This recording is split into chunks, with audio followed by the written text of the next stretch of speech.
자, 289페이지 전세권의 효력. 기본이 되는 게 있었죠. 1번의 양가로 1번 타인 부동산을 용도에 따라 사용, 수익하는 게 기본적인 효력이 되겠죠. 그 다음에 몇 가지 이제 독특한 게 있습니다. 그 중에 하나가 304조죠. 304조는 타인 소유 토지 위의 건물이 있어요. 갑소유 땅에 을이 건물을 소유하고 있어요. 당연히 이 을 건물은 무단 건물이라면 철거가 되겠지만 무단 건물이 아닌 적법한 건물이라면 적법한 건물 무슨 뜻이에요? 을이 땅에 대해서 뭘 갖고 있다? 지상권이라는가 임차권 따위를 갖고 있다 이런 뜻이죠. 그죠? 자, 이 상태에서 을이 요 건물의 전세권을 설정해 준단 말이에요. 이렇게. 자, 이때 병은요, 을에게 전세금을 지급한 게 있을 거 아니에요. 근데 나중에 을이 전세금을 돌려주지 않으면 병은 저 건물을 경매를 넣어서 전세금을 회수하겠죠. 이때 건물을 경락받은 사람, 건물 소유권 취득하겠죠. 뭐도 취득해야 돼요. 요것도 취득해야 되죠. 그죠? 이걸 경락인이 취득하지 못하면 그 경락인은 설령 건물을 경락받았다 하더라도 이 건물은 무단 건물이 되어버린단 말이죠. 그래서 304조에서 뭐라고 해놨어요? 전세권은 어디에도 효력이 미친다. 지상권 또는 임차권에도 효력이 미친다. 다만 이제 거기서 규정하고 있는 사람이 누군지를 정확하게 숙지하셔야 돼요. 타인 토지 있는 건물의 전세권을 설정했을 때 그 전세권의 효력은 건물 소유를 목적으로 한 누가 가지고 있는 건물 소유자 을이, 다른 말로 뭐래요? 전세권 설정자가 건물을 소유하기 위해 땅에 대해서 갖고 있는 지상권 또는 임차권에도 효력이 미친다. 그러니까 얘는 전세권자 동의 없이는 함부로 이걸 소멸시키면 돼요, 안 돼요? 안 되잖아요. 그러니까 이 항에서 뭐라고 해놨어요? 전세권 설정자는, 자, 이 전세권 설정자가 이 그림에서 누구? 건물주 을은 전세권자 병의 동의 없이는 무슨 전세권자? 건물 전세권자. 동의 없이는 자신의 지상권이나 임차권을 소멸시키지 못하도록 이렇게 해놓게 됩니다. 이게 304조가 되겠죠. 조문만 기억하시면 됩니다. 반면에 한 장을 넘겨버리면 다음에 있는 판례는 보지 마시고요.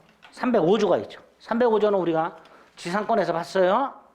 법정지상권이라고. 자, 법정지상권은 전제가 토지와 건물이 존재하고 소유자가 동일하죠. 토지와 건물이 존재하고 소유자가 동일한 상태에서 역시 건물에만 전세권을 설정하죠. 건물에만. 이 상태에서 땅만 판다 그랬죠. 땅만. 이때 요놈 건물 소유자이면서 전세권 설정자가 되겠죠. 요 전세권 설정자가 뭘 취득하게 된다? 법정 지상권을 취득하게 됩니다. 즉 대지의 특별승계인은 전세권자가 아니라 전세권 설정자에게 지상권을 설정한 것으로 보게 됩니다. 305조 법정 지상권이 되겠죠. 법정상권은 1항 단서 유상이라고 그랬죠. 따라서 지료를 지급해야 되고요. 지료는 당사자 협의로 정하고요. 협의가 안 되면 당사자 일방의 청구에서 법원이 정하겠죠. 양가로변은 전세 점유권이 있고요. 물권적 처권 인정되고 상린관계 인정이 되고, 그 다음 4번 더 중요하죠. 용익물권자들은 공통적으로 현상유지 수선 의무가 있다고 그랬죠. 전세권에서는 명확하게 규정을 두고 있습니다. 309조. 전세권자가, 전세권 설정자가 아니라 전세권자가 현상 유지 수선을 하도록 하고 있죠.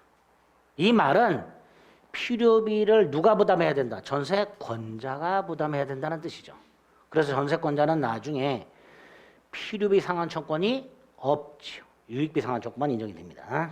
그 근거가 309조가 되겠죠. 그 다음에 중요한 거 오른쪽 전세권 양도, 목적물 임대, 담보 책임이 나오는데,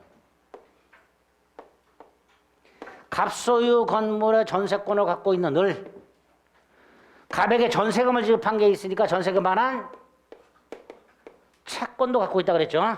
이럴 때 을은 전세권뿐만 아니라 뭐를 채권까지 함께 뭐 할 수 있다? 양도하는 거죠. 전세권 양도라고 되어 있지만 그 전세권 양도 속에는 반드시 뭐가 포함되어 있어요? 전세금 반환 채권의 양도도 포함되어 있죠. 전세권자는 전세권을 양도할 수 있고 그 전세권 양도 속에는 반드시 뭐가 포함되어 있고 전세금 반환 채권의 양도가 포함되어 있죠. 또 담보로 제공할 수 있으며 이걸 담보로 제공하고 돈을 빌리면서 여기다 뭐 설정할 수 있고 저당권. 이 저당권 등기는 전세권 등기의 부기 등기로 하죠. 그죠? 전세권 등기의 부기 등기로 하게 됩니다. 이렇게 담보로 제공할 수 있고 또 이 목적물 갑소유잖아요. 그죠? 그 갑소유 건물을 을이 뭐 할 수도 있다. 임대할 수도 있고 전전세 할 수도 있죠. 임대 또는 전전세 할 수 있도록 하고 있습니다. 전세권 양도, 담보 제공, 목적물 임대 전전세. 그죠? 자, 이때 이 전세권 양도, 담보 제공, 임대, 전전세 할 때 요 설정자 동의 필요 없지요. 동의 필요 없죠. 임차권 양도에는 다시 한번 임대인의 동의가 필요하지만 지상권 양도나 전세권 양도에는 물권이니까 설정자 동의 따는 필요가 없다. 다만 당사자가 각과 그리 금지 특약할 수 있다 없다? 할 수 있다. 이게 지상권과 다른 점이죠. 지상권은 양도 금지 특약이 있다 하더라도 그 금지 특약이 무효니까 양도할 수 있는 반면에 전세권은 설정행위로 금지할 수 있습니다. 단서에서 명확하게 규정하고 있죠. 306조 단서 그러나 설정행위로 금지한 때는 그러하지 아니하다 이렇게 되겠죠. 지상권에 이런 게 없었어요. 지상권 양도 금지 특약은 무효입니다. 그러나 전세권 양도 금지 특약은 유효가 됩니다. 그 특약이 없을 때 동그라미 1번 처분 자유가 있는 거죠. 그죠?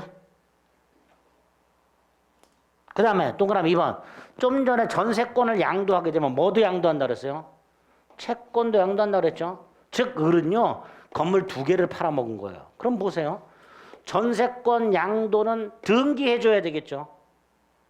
전세권 양도는 채권 양도는 통지해줘야죠. 즉 전세권 양도는 번세금 반환 채권 양도를 반드시 포함하게 되고 두 번째 전세권 양도는 부동산 물권 양도니까 이전 등기해줘야 되고 전세금 반환 채권 양도는 말 그대로 채권 양도니까 채무자에게 통지를 해줘야 되겠죠. 두 가지 권리를 팔아먹는 거다라고 생각하시면 됩니다. 3번 전세권의 담보 제공. 자, 아까도 말씀드렸듯이 전세권 및 전세금 반환 채권을 담보로 제공하고 돈을 빌리면서 전세권에다가 뭘 설정해 줄 수 있다? 저당권. 이걸 이제 전세권 저당권이라고 부르게 됩니다. 자, 이때 이 저당권자는 자신이 빌려준 돈을 회수해야 될 거 아니에요. 그죠? 회수하는 방법이 뭐예요? 을로부터 돈을 받으면 되겠지만 만약에 못 돌려받으면 어떻게 해야 돼요? 우선 변제 받아야 되죠. 뭘로부터? 요거 전세금 반환 채권. 원래 저당권의 객체는 뭔데? 전세권인데 실질적으로 병이 자신의 돈을 회수하는 거는 뭐로부터 회수하는 거예요? 그러니까 아까도 말씀드렸듯이 전세권 존속기한이 만료가 됐어. 그러면 갑은 을에게 전세금을 돌려줄 거 아닙니까? 근데 갑이 을에게 전세금을 돌려주면 을은 전세금을 반환 받아가지고 병에게 돈을 갚으면 좋은데 안 갚고 잠수 타는 경우가 생긴단 말이죠. 그렇잖아요. 아닌가? 제가 세상을 삐딱하게 바라보나? 그러니까 그럴 때를 대비해서 저당권자 입장에서는 이거 못 돌리게 해야 될 거 아니에요. 그죠? 돌려주지 못하죠. 그죠? 그게 뭐예요? 압류. 돌려주지 못하도록 압류를 하고 법원으로부터 무슨 명령을 받는다? 추심. 또는 무슨 명령? 전부. 추심이란 건 대신 받아오는 명령이고요. 전부 명령은 아예 채권을 넘겨주는 거예요. 법원이 병 네가 대신 받아. 이게 추심 명령. 법원이 아예 채권을 네가 가져가. 추심 명령은 대신 받아오라는 명령이라고 생각하시면 되고요. 전부 명령은 아예 채권자를 바꿔주는 거예요. 어쨌든 이렇게 저당권자는 전세권 존속기한이 만료가 되면 설정자가 전세권자에게 전세금을 반환하지 못하도록 전세금 반환 금지 압류 명령을 받고 플러스 추심 또는 전면 명령을 통해서 직접 권리를 행사하겠죠. 그렇죠? 그리고 아까 말씀드렸듯이 이때 갑은 돌려줘야 될 전세금에서 손해배상을 공제하고 돌려주면 되겠죠. 그 이외의 채권까지 공제할 수는 없다. 그게 여기서 나오게 되는 거죠. 거기 동그라미 니은에 있죠. 전세권이 존속기한 만료로 종료되면 전세권은 말소 등기 없이 당연히 소멸한다. 이때 소멸하는 건 용익물권이 사라진다는 뜻이고 전세권을 목적으로 한 저당권도 당연히 소멸하는데 이때 저당권이 소멸한다는 것은 어떤 의미라고요? 저당권자는 더 이상 전세권으로부터는 자신이 빌려준 돈을 회수할 수가 없다라는 뜻입니다. 그래서 뭐로부터 회수해야 된다? 전세금 반환 채권으로부터 회수해야 된다. 그게 B에 있죠. 전세권의 존속기한이 만료가 되면 그러니까 A의 구체적인 의미가 B예요. 근데 A만 시험 지문에 나오는 경우도 있어요. 전세권의 존속기한이 만료가 되면 전세권은 당연 소멸하고 저당권도 당연 소멸한다. 옳은 지문. 다만 그 A의 구체적인 의미가 B. 용익물권이 사라진다는 뜻이고 따라서 저당권자는 더 이상 전세권 자체에 대해서는 저당권을 실행할 수가 없으며 그 전세권을 대신하는 전세금에 대해서 정확하게는 전세금 반환 채권에 대해서 추심 또는 전부 명령을 받아서 자신의 권리를 행사할 수 있게 됩니다. 그죠? 따라서 갑의 입장에서는요. 보세요. 갑의 입장에서는 압류가 되어 있으면 을에게 전세금을 돌려주면 된다 안 된다? 안 되죠. 근데 압류가 안 돼 있어요. 그럼 갑은 누구한테만 돌려줘야 돼요? 을에게만 돌려줘야 되죠. 그죠? 전세금 반환은 얘한테만 해야 되잖아요. 당연한 거죠. 그게 C. 아무것도 아닌데 C도 잘 나와요. 아무것도 아니야. 제3자 압류가 없어. 압류가 없으면 갑은 누구한테만 전세금을 돌려줘야 돼? 누가 와서 병이든 누가 와든 뭐 머리가 짧고 검은 양복에 다리 터는 분이 오든 갑한테 전세금 내놔 그러면 주면 안 돼요. 얘한테 줘야지. 압류가 되어 있지 않은 한 전세권 설정자는 전세권자에 대해서만 전세금 반환 의무를 부담하게 됩니다. 당연한 거죠. 당연한 건데 이거 가지고 대법원까지 갔고 그거 가지고 시험 문제를 내고 그렇습니다. 별거 아니죠. 그 정도. 그 다음에 다음 페이지만 308조가 있어요. 아까 전세권자는 전세권 존속기한 내에 목적물을 소유자인 설정자 동의 없이도 목적물을 임대할 수도 있고 전전세할 수도 있어요. 누구 동의 없이 소유자 동의 없이 대신 책임을 가중하고 있어요. 만약에 이 상태에서 을이 갑의 동의 없이 목적물을 임대 전전세 했는데 지진으로 무너져 내렸네. 불가항력적이죠. 원래 전세권자는 불가항력적 침해에 대해서는 손해배상 책임이 없어요. 그런데 임대나 전전세 했을 때는 이 불가항력적 손해에 대해서 책임을 지도록 책임을 가중하고 있습니다. 308조. 전세권자는 임대 전전세하지 않았더라면 면할 수 있었던 불가항력적 손해에 대해서도 책임을 지는 것을 전제로 갑의 동의 없이 목적물을 임대 전전세 할 수 있도록 이렇게 하고 있습니다. 그게 308조죠. 그리고 임대와 전전세를 구별하자. 자, 임대는 말 그대로 을이 차임을 받고 빌려주는 거예요. 그럼 얘는 임차권만 취득해. 그리고 임차권은 채권이에요. 이 채권은 누구에게 주장을 못해요? 갑에게는 주장을 못해요. 따라서 갑과 을 사이의 전세기간이 2년, 전세금이 1억인데 갑과 을 사이에 전세권 계약을 하면서 전세금은 1억으로 정했고 전세기간은 2년으로 정해놨어. 그런데 을이 병과 임대차를 하면서 기간을 3년, 보증금을 2억으로 정했다 하더라도 이 3년 2억을 병은 갑에게 주장할 수 있다 없다? 없어요. 주장할 수 없으니까 3년으로 지들끼리 3년으로 정해도 되고 2억으로 정해도 돼. 문제는 요거예요. 전전세. 이 전전세는 전세권자가 목적물에 대하여 또 다른 전세권을 설정해 주는 거예요. 다시 말해서 을과 병 사이에 전전세권 설정 계약 플러스 병이 을에게 뭘 지급하고 전전세금을 지급하고 플러스 전세권 등기돼 있을 거 아닙니까? 그 밑에 전전세권 등기까지 해야 되는 또 다른 전세권이에요. 그게 전전세권입니다. 채권적 전세에서 전전세는 전대차예요. 그거하고 헷갈리시면 안 돼요. 따라서 이건 물권이에요. 따라서 병이 전전세권을 갖고 있으면 그 전전세권을 누구한테도 주장할 수 있다. 갑에게도 주장할 수 있어요. 여기서 문제가 생겨요. 전전세 기간은 3년. 전전세금을 2억으로 정해놓으면 이거를 갑에게 주장할 수 있게 돼요. 전전세권은 물권이기 때문에. 그죠? 이거 못하게 해야죠. 전전세 기간은 원전세 기간을 초과할 수 없고 전전세금은 원전세금을 초과할 수 없다. 이런 제한을 가해야 될 겁니다. 그죠?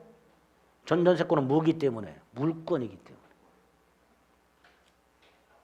왜 그런 제한을 가하는지 이해를 해 주셔야 됩니다. 또 하나 여기 보세요. 을이 나중에 병에게 전전세금을 반환하지 않아. 그럼 얘는 임의경매에서 우선 변제받을 수 있죠. 자, 이때 경매되는 건물은 누구 거예요? 갑 거예요. 을이 병에게 전전세금을 돌려주지 않으면 병은 을 소유 건물이 아니라 갑 소유 건물을 경매를 넣어서 전전세금을 회수하게 됩니다. 갑의 입장에서는 황당하지요. 그래서 전전세권자의 경매권도 제한을 가합니다. 어떻게? 전세금의 반환이 지체되는 것만으로는 안 된다. 원전세금의 반환도 지체돼야 된다. 원전세금의 반환도 지체되어야 전전세권자는 경매할 수 있다. 전전세는 물권이기 때문에 특히 세 가지 제한이 있다라는 거. 니은, 비, 씨, 디귿 효과, 이. 전전세권자도 경매권이 인정이 되는데 전전세권자의 경매권은 전전세금의 반환이 지체되는 것만으로는 부족하고 원전세금의 반환도 지체되어야 전전세권자도 뭐 할 수 있다? 경매를 신청할 수 있다. 전전세권은 이런 세 가지 제한을 좀 이해를 해 주셔야 됩니다. 자, 이해는 됐고요. 나중에 시험 문제 나올 때 요 갑을병을 부르는 명칭이 달라져요. 특히 을. 그냥 전세권자죠. 그냥 전세권자로도 나오고요. 원자를 붙이기도 해요.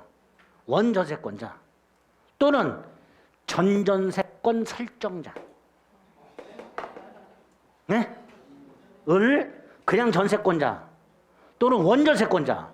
여기까지는 괜찮은데 전전세권 설정자 그러면 얘가 누구예요? 이렇게 해서.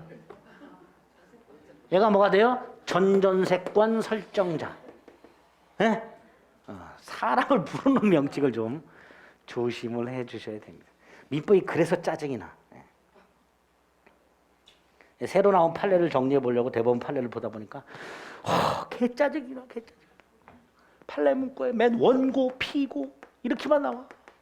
피고 1, 피고 2, 소외 1, 소외 2 막 이렇게만 나와. 그래서 1, 2심 판결을 찾아봐야 돼. 판례 1날 막 개짜증나 개짜증나. 아휴 열받아. 여러분들이 보실 건 아니고요. 제가 보고 정리를 해.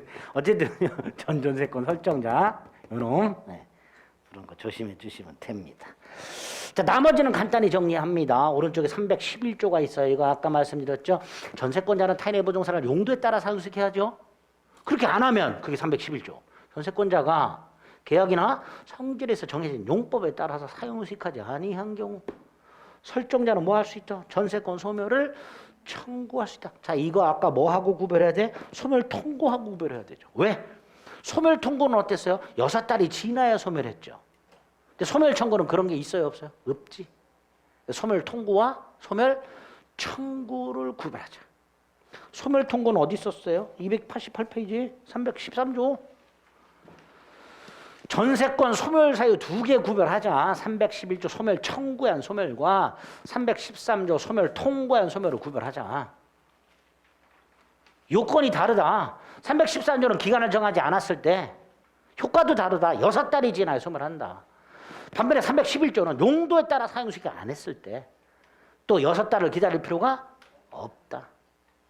정확하게 명칭을 쓰셔야 돼요. 소멸 청구와 소멸 통고.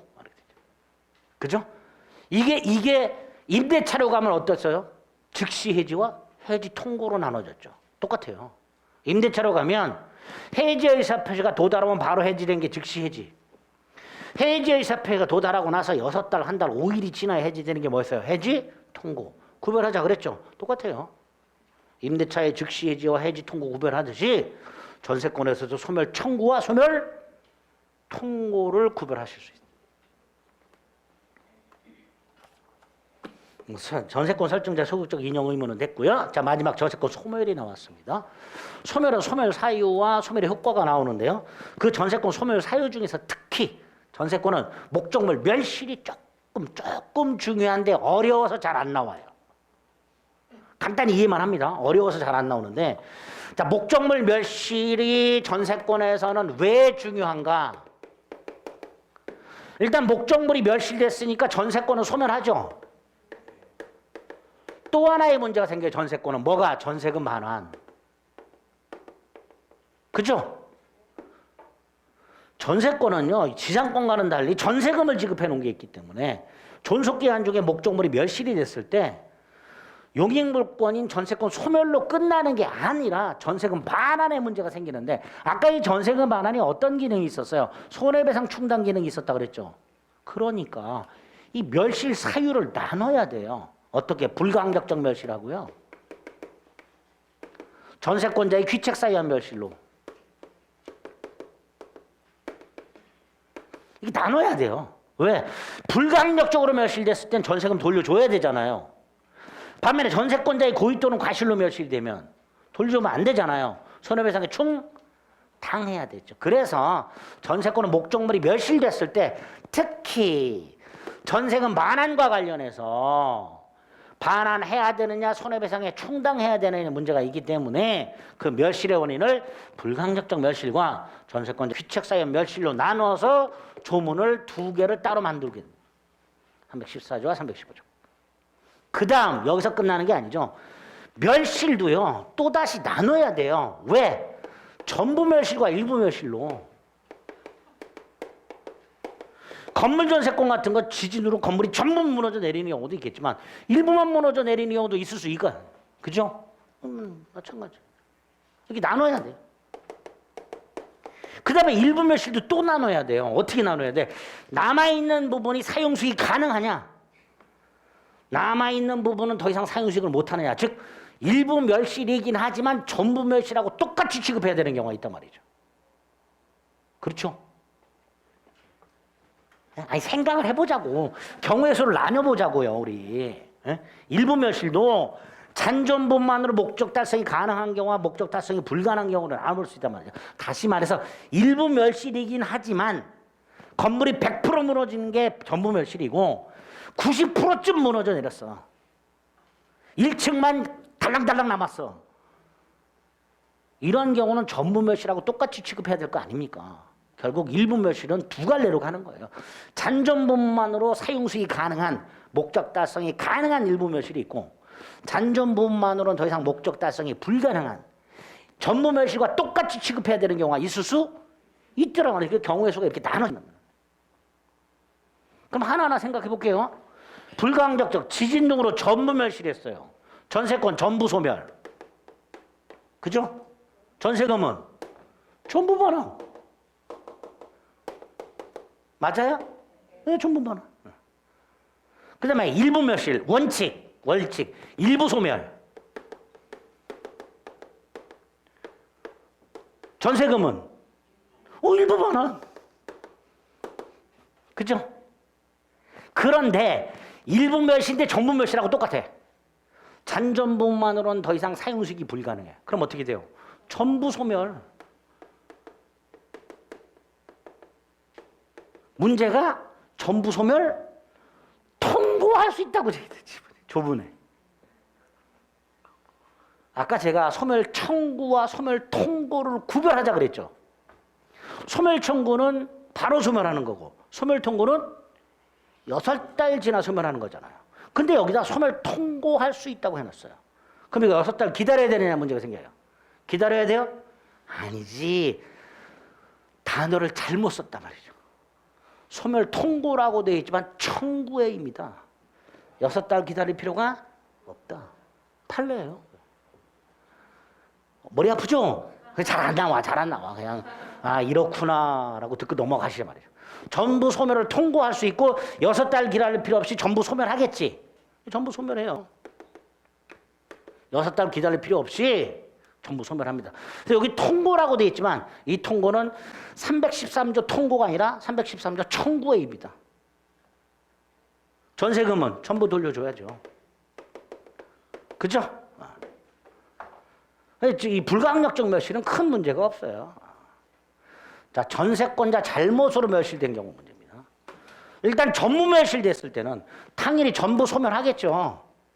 전세권은 그죠? 근데 전세금은 어떻게 돼요? 반환하면 돼요, 안 돼요, 안 돼요? 돼요, 안 돼요? 안 되죠. 손해배상에 충당해야죠. 그죠? 근데 모자라, 부족해. 그럼 추가적으로 청구해야죠. 남아. 그럼 어떻게 돼요? 돌려줘야죠. 네? 부족하면 추가적으로 청구해야 되고 손해배상을. 받은 전세금이 1억인데 그 10억짜리가 전부 멸실됐어. 부족하잖아요. 그럼 청구해야죠. 근데 전세금을 빵빵하게 받아놨어. 한 20억 받아놨어. 10억 충당하고 남는 거 돌려줘야지. 이렇게 구별하면 되죠. 문제가 여기죠. 전세권자의 귀책 사유로 일부 멸실됐다. 일부 소멸할까요, 안 할까요? 하지 않는다 말이죠. 왜? 전세금의 일부를 돌려준다, 안 돌려준다? 반환해서는 안 되죠. 왜? 나중에 손해배상에 충당해야 되죠. 그죠? 그래서 일부 돌려주지 않아.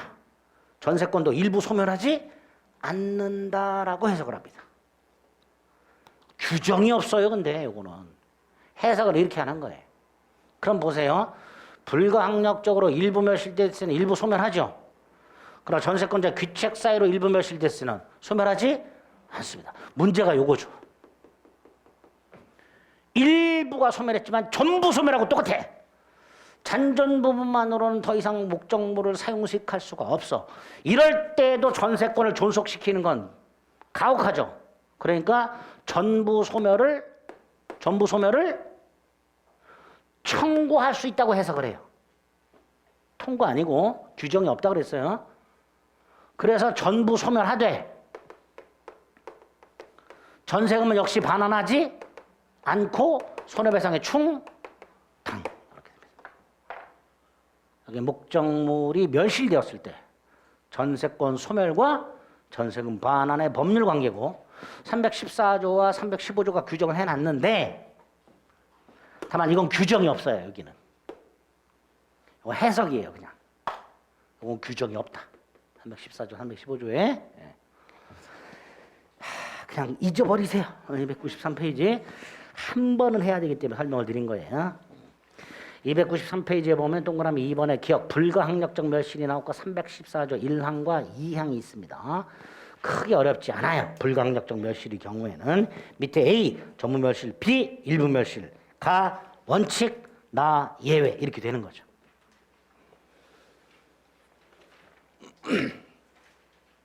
됐죠?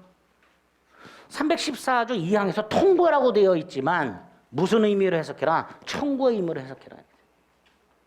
그다음에 315조는 전세권자 귀책 사유로 인한 멸실인데요. A 전부 멸실, B 일부 멸실, 일부 멸실의 원칙 가. 이 가가 가끔 시험 문제에 나오게 됩니다.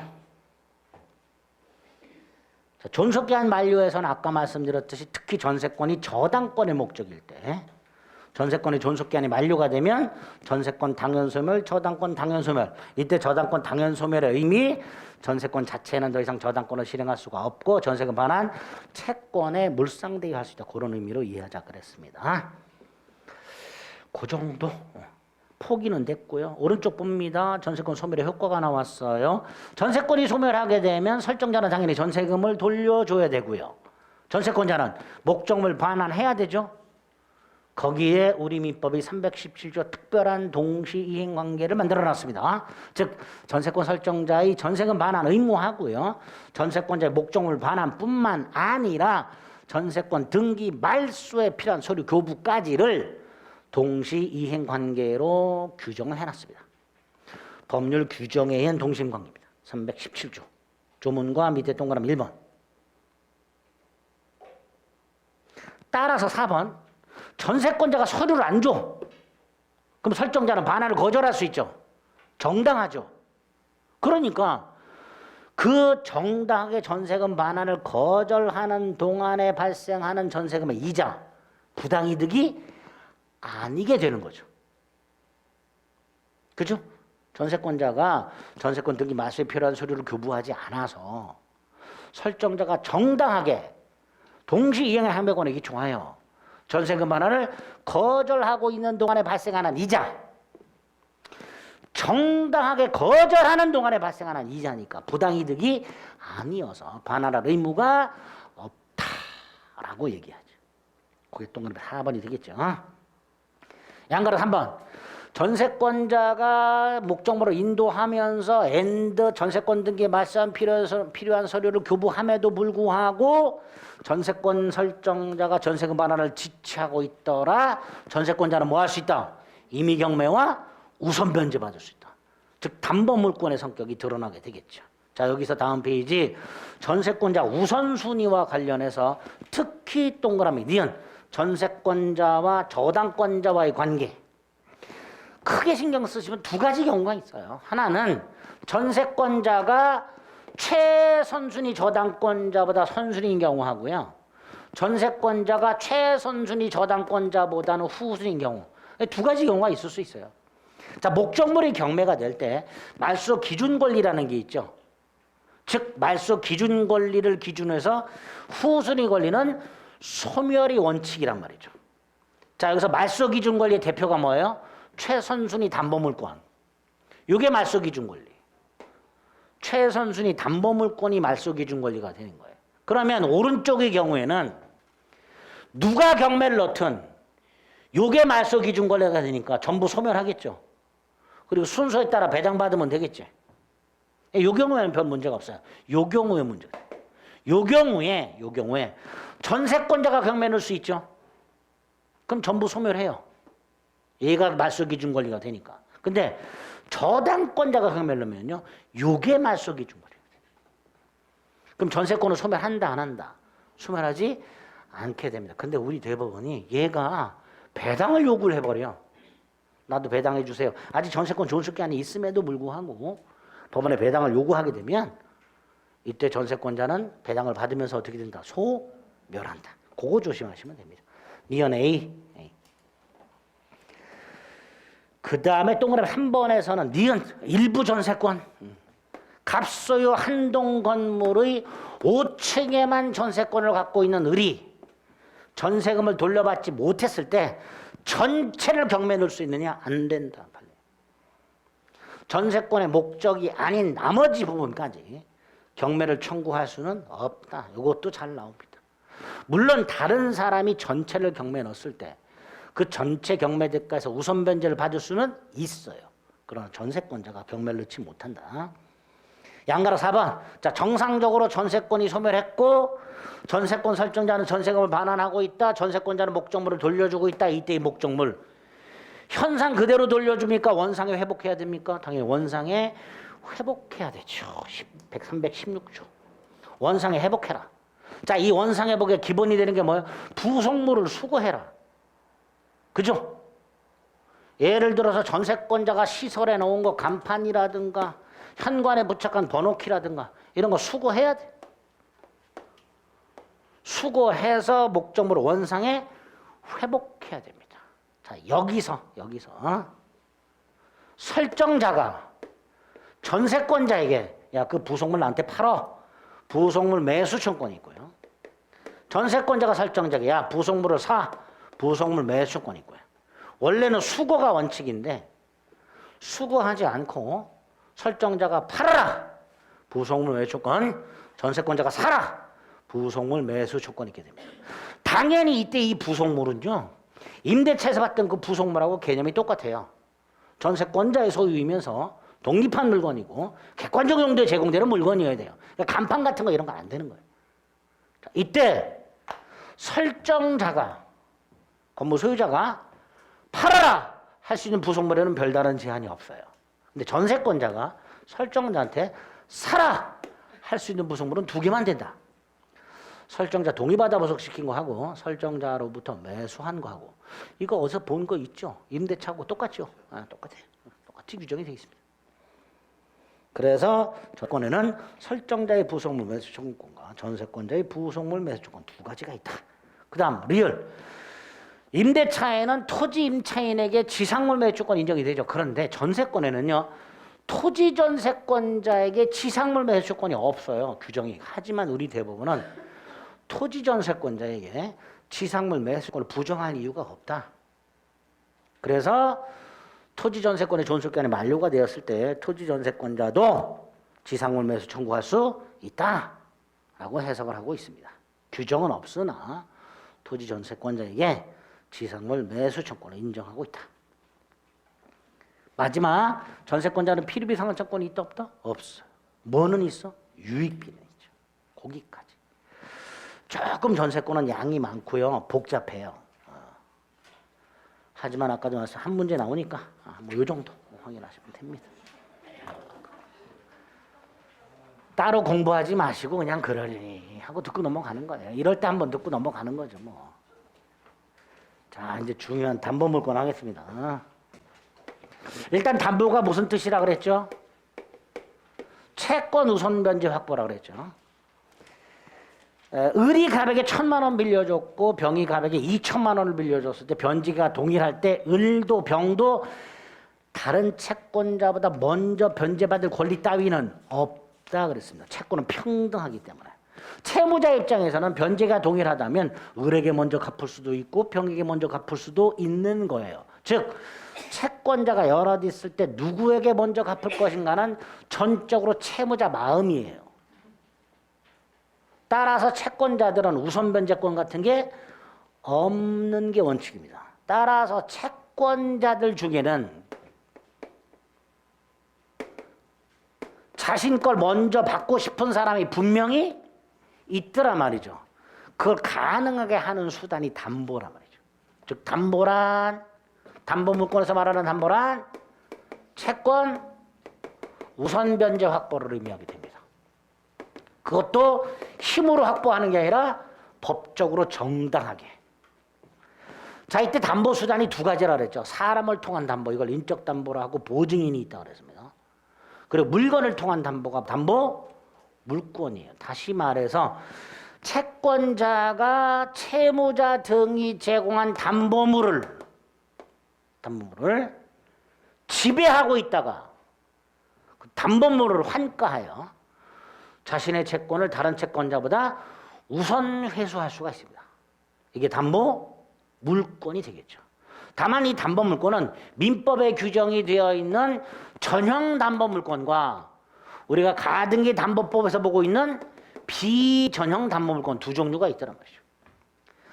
전형 담보 물권은 민법에 있는 거, 유치권, 질권, 저당권.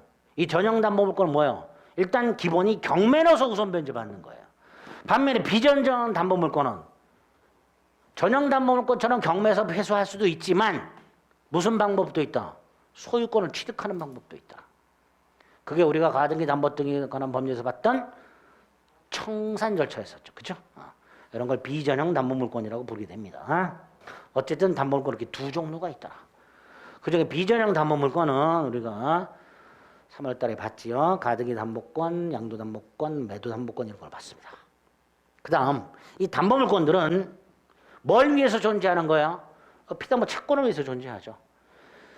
병이 갑에게 2억을 빌려주면서 갑수 101호를 담보로 제공받고 101호에 대해서 병이 저당권을 갖고 있게 되면 이 병이 갖고 있는 2억 채권은 을이 갖고 있는 1억 채권과는 달리 저당권에 의해서 우선 변제가 확보가 되어 있습니다. 그죠? 이렇게 담보 물권에 의하여 우선 변제가 확보가 되어 있는 채권을 뭐라고 부른다? 피담보 채권. 당연히 이 담보 물권은 이 피담보 채권을 위해서 존재하니까 이 두 가지 권리는 뗄래야 뗄 수 없는 관계가 성립하게 됩니다. 이런 걸 담보 물권의 통유성이라고 부른다 그랬어요. 담보 물권이 공통적으로 가지고 있는 성질. 담보 물권과 피담보 채권의 관계라고 생각하시면 돼요.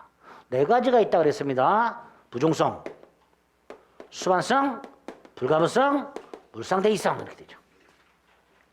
부종성은 어떤 개념이에요? 채권이 소멸하면 담보 물권도 소멸. 물론 예외가 있습니다. 근저당권이라고. 수반성은 채권이 타인에게 이전되면 담보 물권도 함께 이전되는 성질. 수반성. 불가분성은 자 갑이 병에게 1억 8천만 원을 갚았다. 2천만 원 남았다. 그 2천만 원 회수하기서 전체를 경매해 놓을 수 있다. 즉 담보 물권은 채권이 일부만 남아있다 하더라도 목적물 전체의 효력이 미친다. 이런 걸 불가분성 이렇게 부르죠. 마지막으로 물상대이성. 갑소유 땅의 저당권을 갖고 있던 을 갑이 돈을 갚지 않으면 땅을 경매해 넣어서 채권을 회수하려고 했는데 중간에 땅이 수용이 되어버렸다. 그러면 이 저당권자는 더 이상 땅을 경매해서는 채권을 회수할 수가 없고 갑이 받게 되는 뭐로부터? 보상금으로부터 채권을 우선 회수하게 된다. 이런 성질을 뭐라 한다? 물상대위라 한다. 다만 이 물상대위는 개념이 땅이 수용당해서 받는 보상금부터 우선 변제를 받는 게 개념인데 유치권은 우선 변제권이 없으니까 당연히 유치권은 물상대위성도 없다. 이렇게 되겠죠. 그런 네 가지 성질을 일단 기억을 하시고요. 뭐 일반적 효력은 됐고요. 자, 이렇게 담보물권의 기본적인 개념에다가 유치권, 저당권 보면 된다고 그랬습니다. 먼저 유치권이 나왔어요. 중요하죠. 의 특징, 성립요건 중요합니다. 효력은 유치권자에게 어떤 권리가 인정이 되고 어떤 의무가 부담이 되는 거죠. 소멸 이렇게 되죠. 소멸 사유, 소멸 효과 이렇게. 목차는 단순해요. 자, 먼저 유치가 무슨 뜻이라고 그랬죠? 물건을 점유하면서 반환을 거절하는 거 이렇게. 뭐 생각하자? 공사대금, 갑 건축주, 을 건축업자, 건물 신축계약, 뭐라 그러죠? 도급계약. 건축주 도급인은 건축업자 수급인에게 공사대금을 지급해야 되잖아요. 그런데 갑이 공사대금을 지급하지 않아. 이럴 때 을은 공사대금을 받을 때까지 뭐 할 수 있다? 건물을 유치할 권리가 있다. 타인 물건 또는 유가증권을 점유하는 자가 그 물건 또는 유가증권에 관하여 생긴 채권을 변제받을 때까지 그 물건 또는 유가증권을 유치할 권리가 있다. 이게 유치권의 뜻이 됩니다. 유치권 자체는요, 돈 돌려받을 때까지 계속 물건을 점유하면서 반환을 거절하는 것을 실질적인 효력으로 삼고 있습니다. 법적 성질, 물권이죠. 자, 유치권 자체가 점유를 요소로 하니까 당연히 점유를 상실했다. 무슨 뜻이에요? 유치권 소멸했다 이런 뜻이에요. 그런데 여러분들 소유권 같은 건 어때요? 누가 내 물건을 가져가. 그래 내가 점유를 상실해. 소유권 소멸합니까? 소멸하지 않죠. 그러니까 쫓아가서 내 물건 달려달라고 할 수 있죠. 쫓아가는 걸 추구표. 내 물건 돌려달라가 물권적 청구권. 그런데 유치권은 점유를 상실하는 순간 소멸하니까 추구표도 인정되지 않고 즉 쫓아갈 수가 없고 유치물 반환도 청구할 수가 없다 이렇게 되겠죠. 그래서 아까 유치권은요 우선 변제권 인정 안 된다 그랬죠. 그래서 물상대위도 인정이 안 됐죠. 추구표도 인정이 안 되죠. 물권적 청구권도 인정 안 되죠. 유치권은 네 가지가 없다 그랬어요. 우물, 추물. 유치권의 특징이죠. 물권이다 동그라미 1, 2. 그다음에 3번. 권리라는 건요. 대표적으로 두 가지로 취득하죠. 법률 행위와 법률 규정. 그러나 유치권은요. 법률 행위로는 취득할 수가 없고 법률 규정을 통해서만 취득합니다.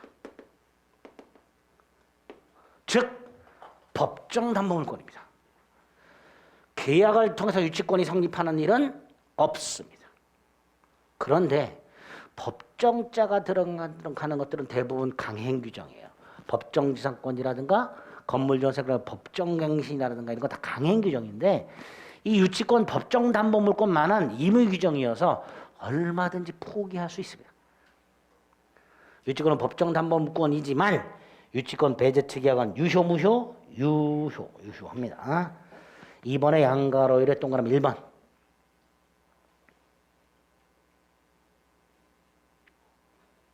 양가로 2번. 유치권자는 경매권은 있지만 뭐가 없다? 우선변제권은 없다. 우선변제권이 없으니 뭐가 없다? 물상대위도 인정되지 않는다. 다음 페이지. 유치권이 뭐고 어떤 특징이 있는지 간단하게 확인합니다. 자, 그 다음에 이제 중요한 게 유치권 성립 요건이라 그랬는데요. 제가 11월 달에도 그렇고 1월 달에도 그렇고 성립 요건 5가지는 꼭 외워주세요라고 소리 질렀죠. 그죠? 외우셨어요? 네? 유치권 성립 요건 5개? 5개를 외워야 가지를 치지. 첫 번째 요건이 뭐였어요? 타인 물건 일건. 두 번째가 물건에 관하여 생긴 채권. 그죠? 세 번째 채권이 변제기 도래. 네 번째 적법 점유. 5번째 유치권 배제 특약이 없을 것. 5가지 요건. 자, 그 5가지 요건 중에서 첫 번째 타인 물건일 것. 이때 타인은 꼭 채무자만을 말하는 게 아니다. 채무자일 수도 있고 제3자일 수도 있다. 그리고 판례 하나. 자, 건물 신축 계약을 하게 되면요. 원칙적으로 이 건물은 도급인 소유가 되고요. 따라서 수급인은 공사대금을 받을 때까지 도급인 소유 건물을 유치할 수가 있어요. 그러나 그 건물이 수급인의 재료와 노력으로 신축이 된 경우, 보통 건물 신축 계약을 하게 되면요. 공사가 어느 정도 진척이 된 상황에 따라서 공사대금을 나눠서 지급을 하죠. 뭐 10% 완성, 30% 완성 이런 식으로. 그 공사 진척도에 따라서 공사대금을 지급하는 걸 기송고라고 보통 부르는데요. 그렇게 지급을 해요. 그런데 그렇게 약속을 하지 않고 을의 재료와 노력을 일단 신축을 다 하고 나서 공사대금을 한 번에 지급하기로 약정하는 경우도 있을 수 있고, 그거를 판례가 뭐라고 얘기합니까? 수급인의 재료와 노력으로 신축했다라고 말을 해요. 요럴 때는 수급인이 소유권을 원시 취득합니다. 그러니까 수급인은요, 설령 건축주인 도급인으로부터 공사대금을 돌려받지 못했다 하더라도 자신 건물을 유치할 수는 없겠지요. 그죠? 일단 유치권은 인정이 안 된다. 그 판례가 하나 있다라는 거. 오른쪽 채권과 목적물 사이의 결련 관계라고 돼 있는데 조문은 뭐라고 돼 있어요? 그 채권이 물건에 관하여 생긴 채권. 조문에 물건에 관하여 생긴 채권이라고 돼 있어요. 이걸 물건과 채권 사이의 결련성 결련 관계라고 합니다. 그래서 물건과 채권 사이의 결련성 결련 관계가 있어야 유치권이 인정이 되고, 없으면 유치권이 인정 안 되는 거예요. 따라서 이 결련성의 개념이 중요한데요. 좀 어려워요, 결련성이. 우리 대법원에 의하면 결련성은 2가지 의미가 있습니다. 하나는 채권 자체, 목적물 자체로부터 채권이 생긴 경우, 이것도 이해하기가 그렇게 쉽진 않아요. 또 하나는 유치권자, 물건을 점유하는 자가 가지고 있는 상대방에 대한 채권과 상대방이 유치권자, 점유하고 있는 자에게 대해서 갖고 있는 반환 청구권이 양당사가 갖고 있는 청구권이 동일한 법률관계, 동일한 사실관계로부터 발생한 경우 이것도 결렬성이 있다라고 얘기를 합니다. 그런데 그거를 이해하기가 만만치가 않아요. 따라서 다행스럽게도 우리 시험에서는 그 개념을 물어보는 일은 절대로 없고요. 요거 구별하라는 문제만 나옵니다. 결성이 있는 것, 유치권에서 담보할 수 있는 채권에 해당되는 것, 아닌 것을 골라라. 요것만 우리 시험에 냅니다. 따라서 우리는 요것만 구별할 수 있으면 돼요. 그리고 다 외울 필요도 없고요. 뭘 기억하면 돼요? 요거 기억하면 돼요. 결렬성 인정 안 되는 거, 유치권 인정 안 되는 거 많지 않습니다. 6개밖에 안 돼. 첫째, 보증금, 권리금. 305페이지. 자, 305페이지 다 볼 필요 없습니다. 밑에서 네 번째 절. 임차인의 보증금 반환 청구권, 임차인의 권리금 청구권, 부속물 매매대금, 건축 자재상이 건축업자에게 제공한 건축 자재대금 채권. 일단 4개.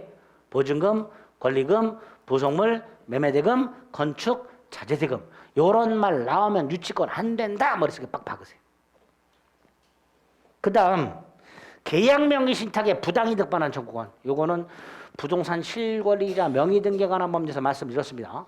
그냥 외우세요. 계약 명의 신탁 이렇게 놓으면 안 돼. 안 돼. 자, 마지막이 채무 불이행 손해배상. 채무 불이행 손해배상. 말 그대로 채무를 이행하지 않았기 때문에 발생한 손해배상이죠.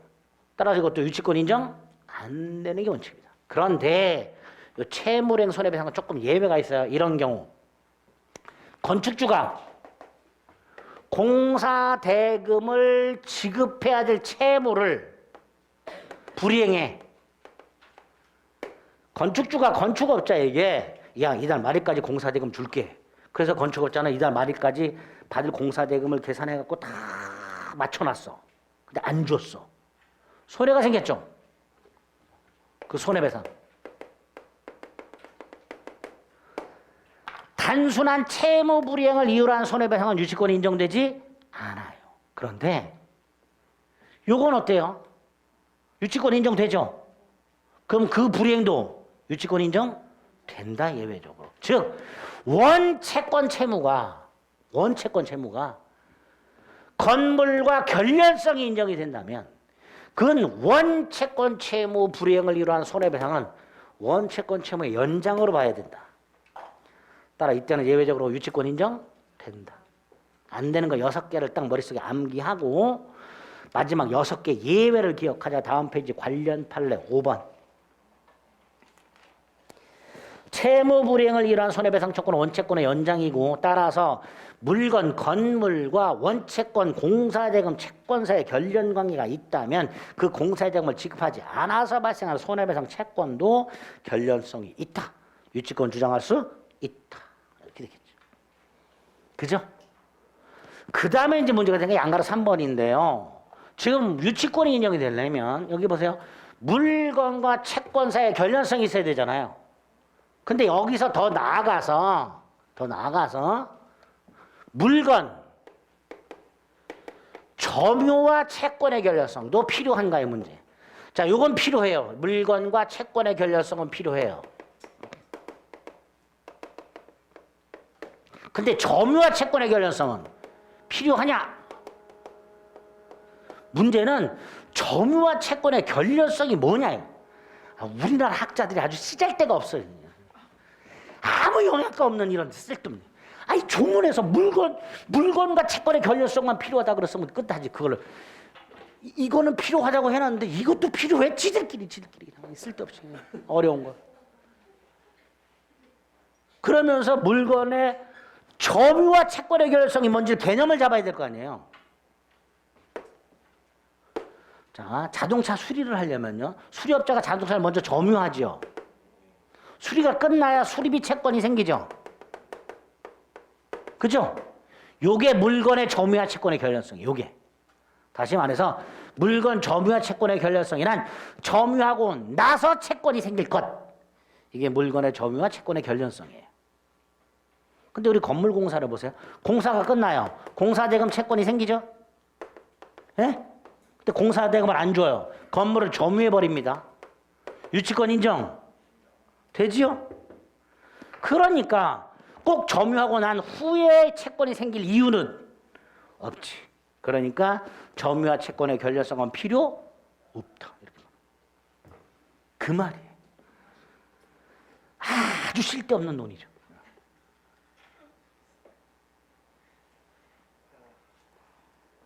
환장하죠. 양가라 3번.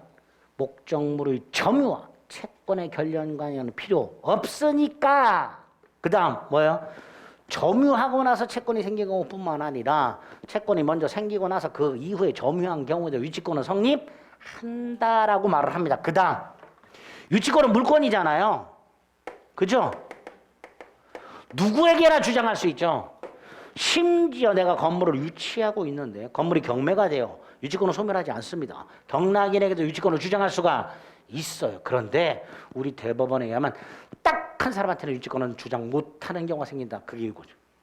유치권이 성립을 하기 전에 목적물에 대해서 경매, 개시결정, 경매법원이 경매 개시결정을 하게 되면 등기소에 경매가 개시된 사실을 촉탁하죠. 등기가 돼요. 그러면 곧 무슨 효력이 생겨요? 압류 효력이 생겨요. 이렇게 공사대금 채권이 생긴 상태에서 공사대금을 지급하지 못해서 건물을 점유했어요. 유치권 성립했죠. 하지만 그 전에 건물의 경매 개시 결정 기입 등기가 돼서 압류가 된 상태에서 유치권이 성립한 경우에는 이 경매 절차의 경매인, 매수인이죠. 이 매수인에게는 뭐 할 수 없다? 유치권을 주장할 수가 없다. 자, 이게 두 번 시험 문제 이렇게 출제가 돼요. 한 번은 유치권 성립하지 않는다라고 출제가 된 적이 있습니다. 틀렸죠? 유치권은 성립합니다. 두 번째, 매수인에게도 주장할 수 있다. 안 됩니다. 성립은 하지만 경락인에게 유치권을 주장하지 못한다. 이렇게 구별해서 기억해 두세요. 그것 때문에 양가라 3번은 말씀드린 겁니다. 관련 판례 2번.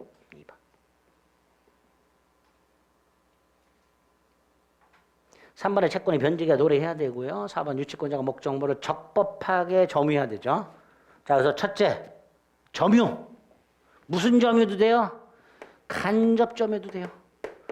특히 대형 건물의 경우에는요. 건축업자가 직접 점유하지 않고 용역업체를 통해서 점유하게 하죠. 그죠? 그럼 용역업체가 직접 점유, 유치권자는 간접 점유해야 되죠. 다만 채무자가 직접 점유하고 유치권자가 간접 점유하는 건 된다 안 된다? 아니, 그건 안 되죠. 당연히. 제3자가 직접 점유하고 유치권자가 간접 점유하는 건 괜찮지만 채무자가 직접 점유하는 경우는 유치권이 성립하지 않습니다. 그게 오른쪽 양가로 2번에 있고요. 4줄. 적법 점유해야 된다 그랬죠? 그죠? 여기서 유치권자의 적법 점유는 추정을 해줍니다. 우리 대법원이. 추정을 해준다는 건 무슨 뜻이에요? 유치권자는 스스로 자신의 점유가 적법 점유임을, 즉 불법 행위로 하는 점유가 아니라는 점을 증명할 필요가 없다. 이렇게 되겠죠. 웬 이해 있죠? 양가로의 적법 점유일 것과 관련해서 동그라미 2번. 유치권자의 적법 점유는 추정된다. 따라 유치권자가 스스로 적법 점유임을 증명할 필요가 없다. 자, 마지막 오른쪽. 일부를 점유했다 하더라도 아까 불가분성이 있었죠. 목적물 전체를 점유한 거와 똑같이 전부에 대해서 유치권의 효력이 생기게 되죠. 피담보 채권에 대해서. 그죠? 그래서 다세대 주택의 창호공사라는 공사업자가 한 세대만을 점유했다 하더라도 요 101호에 대해서 그 지출한 공사대금, 창호공사 대금만 담보하는 것이 아니라 전체 창호공사 비용을 피담보 채권으로 해서 101호에 대한 유치권이 성립하게 됩니다. 그죠? 그렇게 점유와 관련된 내용 3가지 확인하시고 다음 페이지 유치권을 포기하는 특약이 없어야 된다 그랬죠. 그러니까 유치권을 포기하는 특약이 있으면 유치권 인정 안 되는데 자, 유치권 포기 특약과 관해서 우리가 임대차에서 봤던 게 있어요. 임차인 목적물에 지출한 비용에 대해서 유치권 주장할 수 있지요? 임차인이 목적물을 수리했어. 임차인이 목적물을 개량했어. 그럼 임차인이 목적물에 지출한 필요비, 유익비가 있어. 임대인에게 상환 청구할 수 있지. 그리고 그 목적물에 지출하는 필요비하고 유익비는 대표적인 유치권이 인정되는 거야. 왜? 목적물 자체에 지출한 거니까. 따라서 임대인이 비용을 상환하지 않으면 임차인은 목적물을 뭐 할 수 있다? 유치할 수 있어요. 그런데 이거 포기할 수 있다 그랬죠. 비용 포기할 수 있다 그랬죠. 그럼 비용 포기하면 뭐도 포기한 거예요? 유치권도 포기한 거죠. 여기서 이 비용 포기 특약 두 개가 있었어요. 우리가 기억해야 될 게. 기억나세요? 하나는 원상복구 특약. 예? 기억이 안 난다 이 자식아. 자꾸 기억나라고 머리 쥐어짜내지 말아라. 네, 기억을 나게 해드리겠습니다.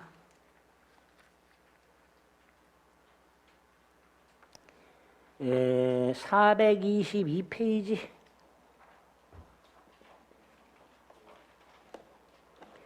맨 밑으로 쭉 내려가면 B가 있고요.